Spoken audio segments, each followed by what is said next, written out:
Oh, la caméra. Et Bibi... Vas-y, là tu filmes, alors filme. Bibi, dis un petit mot. Bibi va redire ce qu'il a dit tout à l'heure parce que tu filmais pas en fait. Bibi il est juste content, voilà. Mais Bibi il est comme ça. Oui, je t'écoute. Je vous aime.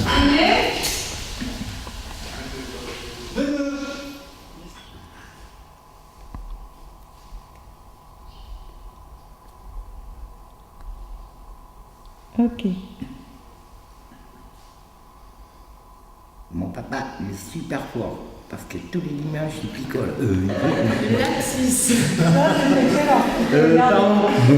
T'avais mis bricole? Oui.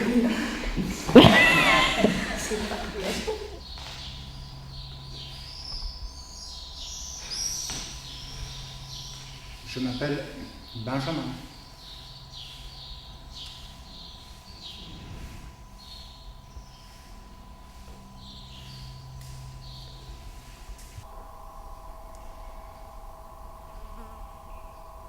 Je m'appelle Bruno. Je m'appelle Letty. Le plaisir d'attendre vaut mieux que le plaisir lui-même.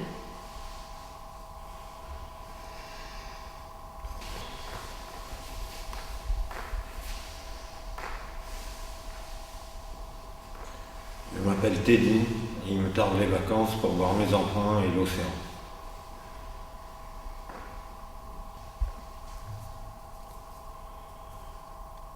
Je m'appelle Vincent.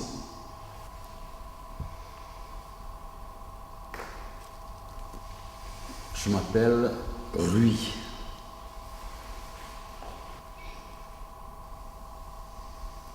Je m'appelle Willy et espère m'en sortir.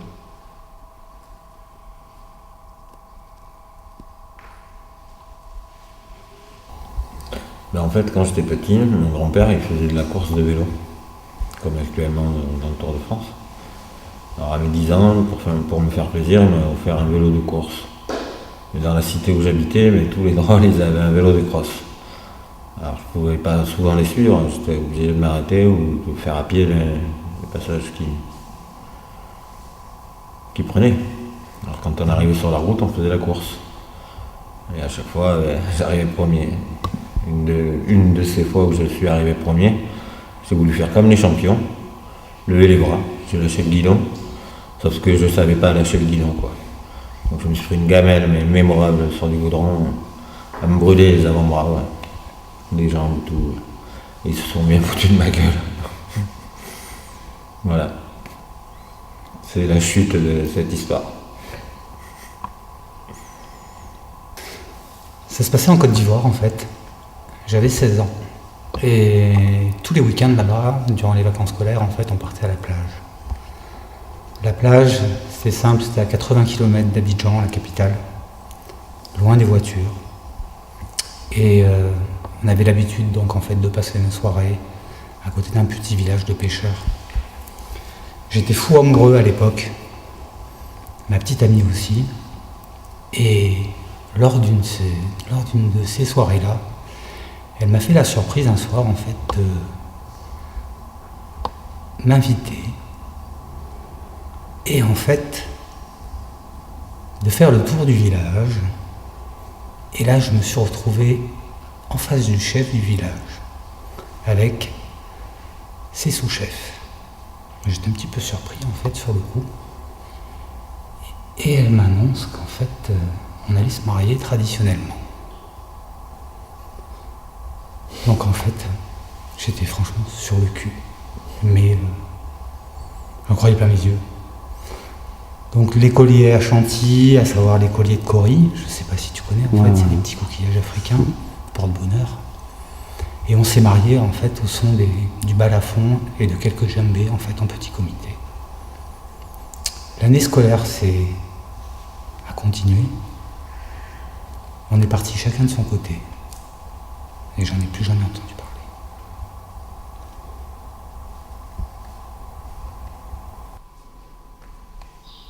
Ça fait 20 ans, au mois de juillet, je vivais chez un ami et j'étais un super junkie. Je travaillais sur un bateau Et je lui ai loué une chambre dans sa villa au Pilat. Et un jour, il me dit comme ça, c'était en juillet, il me dit que des amis de Paris allaient venir le voir en vacances. Et il me dit comme ça, il y aura 3 filles et un garçon. Et sur les 3 filles, c'est la sœur de mon ami. Surtout, j'espère que tu ne la dragueras pas. Il s'est avéré que cette fille, je l'ai épousée. J'ai eu 2 beaux enfants avec. Et depuis quelques années, je ne les vois plus. Quand on a divorcé, j'ai complètement pété les plombs. J'ai fait n'importe quoi, je me suis drogué, j'ai bu, j'ai dérapé de plus en plus. Et maintenant, ça fait 2 ans que je ne les ai pas vus. Et j'aimerais bien les revoir. La dernière fois que j'étais à Nice, il y a eu un gros problème. Pour 30 € d'herbe, je me suis tapé une grosse bagarre et à cette époque-là, j'avais un chien avec moi, un pitbull, qui était un peu méchant, quoi. Il faisait juste ce qu'on lui demandait. Et en plein milieu de la bagarre, j'ai lâché mon chien sur les jeunes des quartiers de Nice. Il a mordu un des jeunes à la jambe. Il a fallu 2 mètres chien et un filet pour le faire lâcher prise. Je suis parti en garde à vue, j'ai fait 72 heures de garde à vue, j'ai eu 900 € d'amende et j'ai récupéré mon chien dans un sac poubelle, il était congelé. On m'a demandé de donner 80 € pour le faire incinérer. J'étais à bout de rage et du coup, je sortais juste de 72 heures de garde à vue. J'ai failli défoncer tout chez le vétérinaire et je suis reparti 48 heures en garde à vue après ce soir. Et j'ai quand même fait incinérer mon chien, je l'ai perdu le jour-là. Et voilà. Je me souviens d'une après-midi où on était toutes les 2 sur la terrasse. Et j'étais avec mon verre de vodka et elle avec son jus d'orange. Et ma fille, elle se cogne toujours partout, tellement qu'elle court partout. Et je lui dis, elle était en jupe, et je lui disais, mais t'as vu tous les bleus que t'as sur les jambes? Je fais, c'est pas joli pour une petite fille, quoi. Et là, elle me regarde dans les yeux et elle dit rien. Et je lui dis, mais qu'est-ce qu'il y a? Et là, elle n'a même pas eu besoin de me parler. En gros, ce que ça voulait dire, c'est que ça voulait dire, mais maman, tu me dis ça, mais t'as vu tes bras? T'as vu? Et elle n'a même pas osé me le dire. Et je crois que j'ai été trop loin dans tout ce que j'ai fait. Et enfin, tout ça, ça remonte. Aujourd'hui, je suis là pour changer. Et ça va changer. Et je suis déjà en train de changer. En 10 secondes, vous formerez un carré. Parfait, sans parler. 1, 2, 3, 4, 5, 6, 7, 8, 9, 10. Et encore on peut faire. Et moi, je trouve très intéressant. Il me tarde demain, parce que c'est une façon de se connaître mieux les uns aux autres, parce qu'on a des ateliers, on travaille différemment, et ça c'est une autre façon de travailler qui est agréable. On a réussi tous à s'exprimer plus ou moins de ce qu'on pensait, de soi-même, ce qui n'est pas évident à faire. Et puis ça nous permet en connaissant mieux l'autre, on pourra peut-être mieux l'aider. Et puis c'est physique, c'est rigolo, tout le monde participe, tout le monde met de son soi, c'est très bien. À refaire demain. Toujours la même histoire pour ceux qui ne me connaissent pas, d'assumer le regard des autres. Ça c'est dur, c'est la raison pour laquelle je suis là aujourd'hui en fait. Pour essayer de donner, de partager encore une fois quoi, et de recevoir. J'étais jeune, je devrais avoir 11, 12 ans, et ma maman elle était très très alcoolique. Et tous les jours c'était la même routine, les copines, beaucoup de copines, il y avait des copines tout le temps, mais tous bourrés. Et moi je ne comprenais pas grand chose, mais j'ai vu que c'était mal. Et puis un jour, j'en avais tellement marre que j'ai monté dans ma chambre, me coucher. Entre-temps, je sentais les copines partir une à une, sortir de la maison, tous bourrés. Et ma maman, elle est restée avec une de ses copines. Et entre-temps, ma maman était tellement défoncée, je ne sais pas ce qui s'est passé. Il y a sa copine qui monte dans ma chambre, qui commence à me caresser. Et elle a passé à l'acte, elle m'a violé. Ouais, je vais te raconter une histoire. C'est aussi comme un petit conte. Mes grands-parents avaient une maison dans les Pyrénées. Et le paysage est super joli. Il y a plein de montagnes. Souvent dans les nuages, il y a une rivière qui est souvent sous le brouillard. Tu vois, c'est assez mystérieux. Il y a des forêts partout. Et j'aimais bien aller là-bas. Je dessinais beaucoup à cette époque-là. Et j'avais un petit coffre dans lequel je renfermais mes dessins, que je fermais à clé parce que je n'aimais pas les montrer. Et une fois, j'ai perdu la clé, tu vois. Et ma grand-mère m'a expliqué qu'il y avait des petits êtres qui venaient de la forêt, très malicieux, et qui s'amusaient, tu vois, à déplacer les objets pour faire des coups aux gens comme ça. Et après, j'ai retrouvé cette clé quelques jours après, tu vois, dans ma chambre. Et en même temps, j'ai cru apercevoir des petits bonhommes qui partaient en rigolant, tu vois. Et après, je me suis rendu compte finalement que mes paquets de cigarettes qui disparaissaient, que je retrouvais le lendemain, tout ça, ça se trouve, c'était ces Dietz, c'est les Dietz, comme elle appelait ma grand-mère, qui les avait changés de place. Et aujourd'hui, je suis persuadé qu'ils existent. Tu vois. Et alors, est-ce qu'ils sont particuliers à cette région? En tout cas, je suis sûr qu'ils existent et je les entends encore rigoler.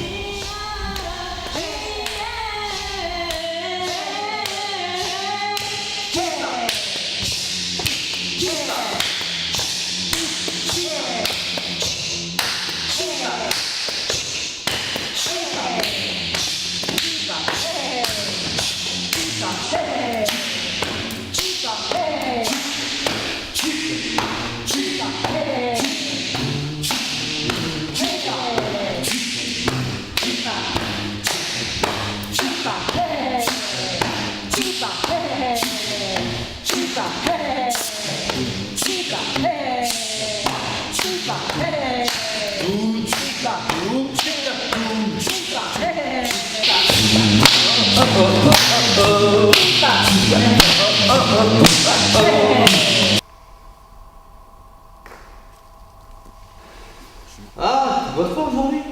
Oh merde, putain, il est là. Je veux pas qu'il me voie comme ça. Non mais tu sais, mon patron a décalé mon jour de congé cette semaine. Ah oui. Oula, il a pas l'air bien. J'espère qu'il est pas reparti. Fais chier cette défense. Bien dormi? Non, ça doit être la pleine lune, j'ai pas très bien dormi. Oh putain, il me regarde bizarrement, c'est pas possible qu'il capte tout. En plus, elle est découpée, j'ai même pas eu d'effet. C'était même pas bien. Allez, c'était la dernière. Il y verra du feu. Je te sers un petit café? Ouais, carrément. Ouais, cette soirée entre potes, je la sentais pas. C'était sûr, il allait craquer. Il était pas prêt. Mais merde. Merci. Je lui demande cash ou pas? Si je commence à lui poser des questions, il va stresser. Il va croire que je le flic. Ouais, mais s'il a commencé, c'est maintenant que je dois réagir. Bon, je te laisse, moi je vais prendre une douche et je vais en vue.